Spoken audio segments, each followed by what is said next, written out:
औज़ुबिल्लाहिमिनश्शैतानिर्रजीम बिस्मिल्लाहिर्रहमानिर्रहीम। अस्सलाम वालेकुम डियर स्टूडेंट्स। हमारा आज का लेक्चर जो है उसमें हम नया यूनिट स्टार्ट कर रहे हैं, unit 18 atomic and nuclear physics.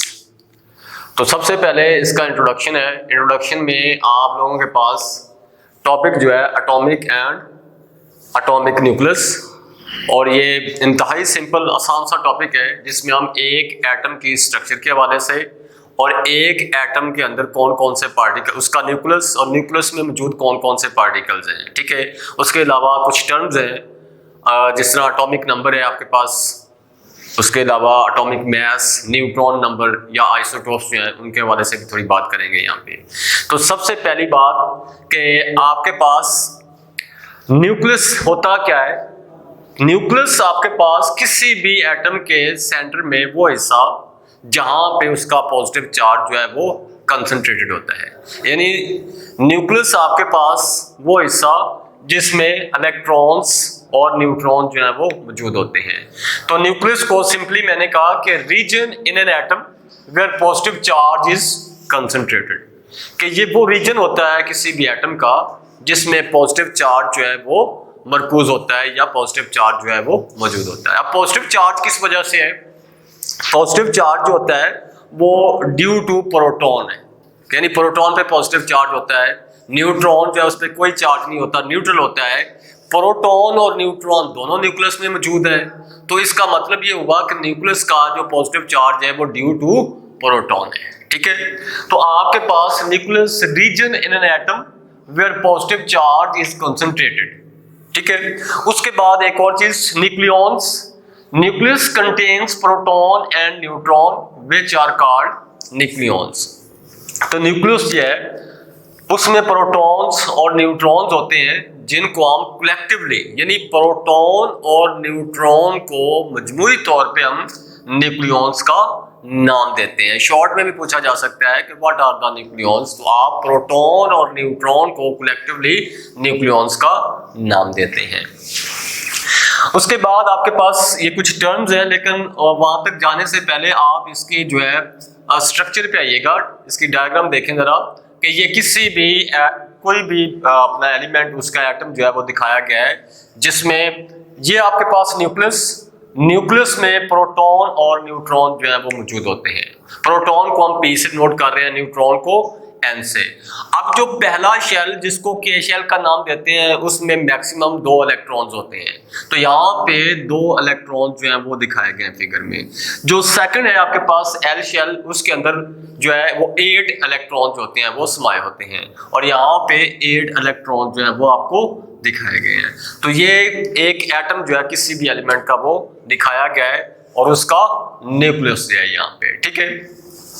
Rutherford ने ये ऑब्जर्व किया कि तमाम जो किसी भी एटम का जो न्यूक्लियस है वो उसके मरकज़ा या उसके सेंटर में जो है वो मौजूद होता है, ठीक है। उसके अलावा प्रोटॉन और न्यूट्रॉन जो है वो ऐसे फंडामेंटल पार्टिकल्स हैं जो न्यूक्लियस में पाए जाते हैं, और उनके बाहर, यानी न्यूक्लियस के बाहर मुख्तलिफ ऑर्बिट्स के अंदर इलेक्ट्रॉन जो होते हैं वो रिवॉल्व कर रहे होते हैं। तो यहाँ पे इस स्ट्रक्चर के अंदर, इस फिगर में आपके पास न्यूक्लियस में प्रोटॉन और न्यूट्रॉन मेंशन किए गए हैं, और बाहर डिफरेंट ऑर्बिट्स के अंदर जो है वो इलेक्ट्रॉन्स दिखाए जा रहे हैं, ठीक है। इसके बाद हम चलते हैं, कुछ टर्म्स हैं आपके पास शॉर्ट क्वेश्चन के हवाले से भी है। एटॉमिक नंबर, न्यूट्रॉन नंबर और एटॉमिक मास क्या होते हैं। तो सबसे पहले एटॉमिक नंबर, जिसको हम Z से रिप्रेजेंट करते हैं, Z से नोट किया जाता है इसको, क्या होता है? The number of protons in the nucleus. Number of protons in the nucleus, nucleus में प्रोटॉन्स की तादाद को हम एटॉमिक नंबर का नाम देते हैं।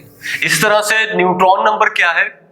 The number of neutrons present in the nucleus of an atom, कि एक एटम के न्यूक्लियस में मौजूद जो न्यूट्रॉन की तादाद है उसको न्यूट्रॉन नंबर का नाम दिया जाता है। प्रोटॉन एंड न्यूट्रॉन कलेक्टिवली हम इनको न्यूक्लियॉन्स का नाम देते हैं। तो आपके पास प्रोटॉन की तादाद को आप एटॉमिक नंबर, न्यूट्रॉन की तादाद को आप न्यूट्रॉन नंबर का नाम देते हैं। एटॉमिक नंबर को आप Z से नोट करते हैं, न्यूट्रॉन नंबर को आप N से नोट करते हैं। इसके बाद आपके पास आ जाता है एटॉमिक मास या एटॉमिक मास नंबर भी इसे कहते हैं, विच इज रिप्रेजेंटेड बाय ए, और इसको हम ए से नोट करते हैं। एटॉमिक मास आपके पास प्रोटॉन और न्यूट्रॉन को इकट्ठा करने से, यानी प्रोटॉन और न्यूट्रॉन को कलेक्टिवली हम क्या नाम देते हैं? एटॉमिक मास का नाम देते हैं। ठीक है। The number of protons and neutrons present in the nucleus of an atom, कि किसी भी एटम के न्यूक्लियस में मौजूद प्रोटॉन और न्यूट्रॉन की तादाद को हम क्या नाम देते हैं? Mass number.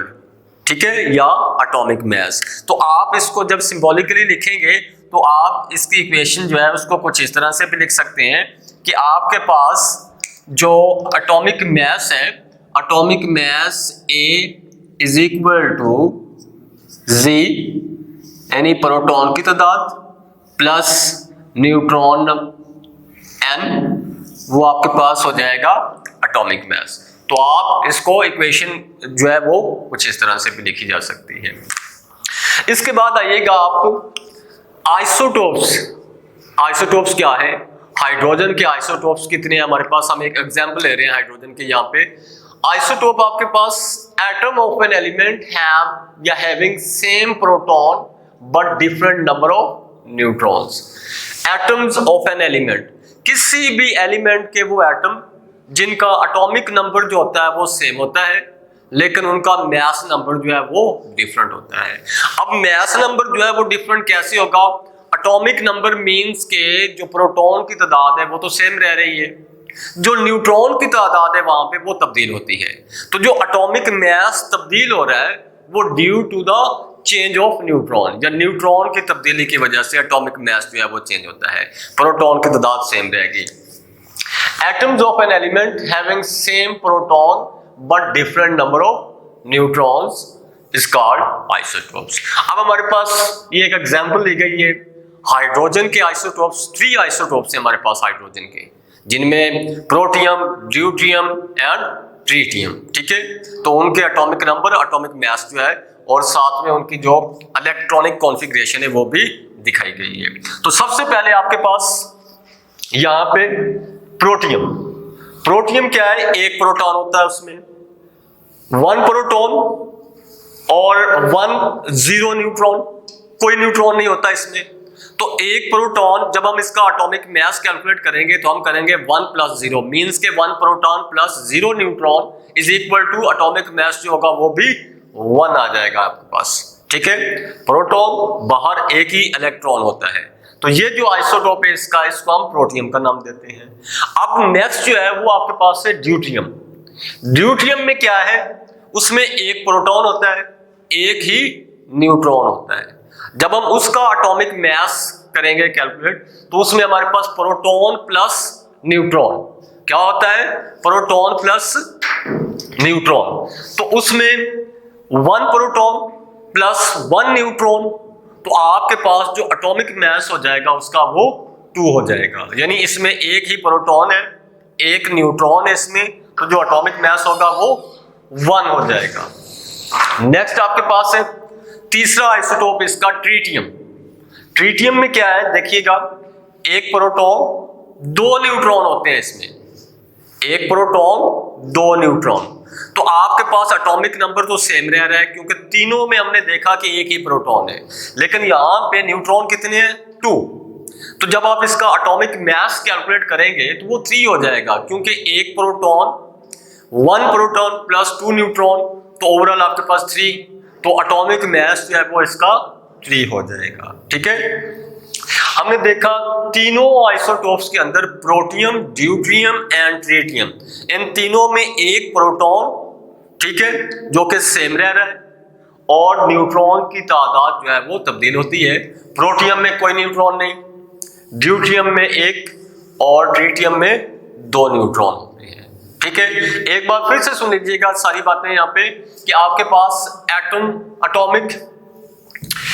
And atomic nucleus topic, और उसमें आपके पास न्यूक्लियस क्या है, न्यूक्लियॉन्स क्या होते हैं, छोटी छोटी बातें हैं शॉर्ट क्वेश्चंस के हवाले से। उसके अलावा कुछ टर्म्स हैं, atomic number, neutron number, atomic mass क्या होता है, ये कोई भी एलिमेंट है और उसकी जो है वो एक एटम की कंस्ट्रक्शन जो है, इलेक्ट्रॉनिक कॉन्फ़िगरेशन जो है वो दिखाई गई है, किस तरह से उसके न्यूक्लियस में प्रोटॉन न्यूट्रॉन होते हैं और बाहर जो है वो इलेक्ट्रॉन रिवॉल्व कर रहे होते हैं डिफरेंट ऑर्बिट्स के अंदर। फिर हमने यहाँ पे आइसोटोप्स की बात की, शॉर्ट क्वेश्चन के हवाले से आइसोटोप्स की डेफिनेशन है। उसके अलावा एग्जाम्पल पूछ सकता है, हाइड्रोजन की एग्जाम्पल है यहाँ पे आपके पास, जस्ट हाइड्रोजन के जो 3 आइसोटोप्स हैं आपके पास, प्रोटियम, ड्यूटियम एंड ट्रिटियम, ये शॉर्ट में पूछ सकता है, इनके नेम जो है वो शॉर्ट में पूछ सकता है। ठीक है, तो फिर सिर्फ नेम लिखने होते हैं और साथ में जो है वो ये उनका जो है सिंबॉलिकली उनको रिप्रेजेंट भी करना होता है। तो बच्चे ये था आज का टॉपिक हमारा।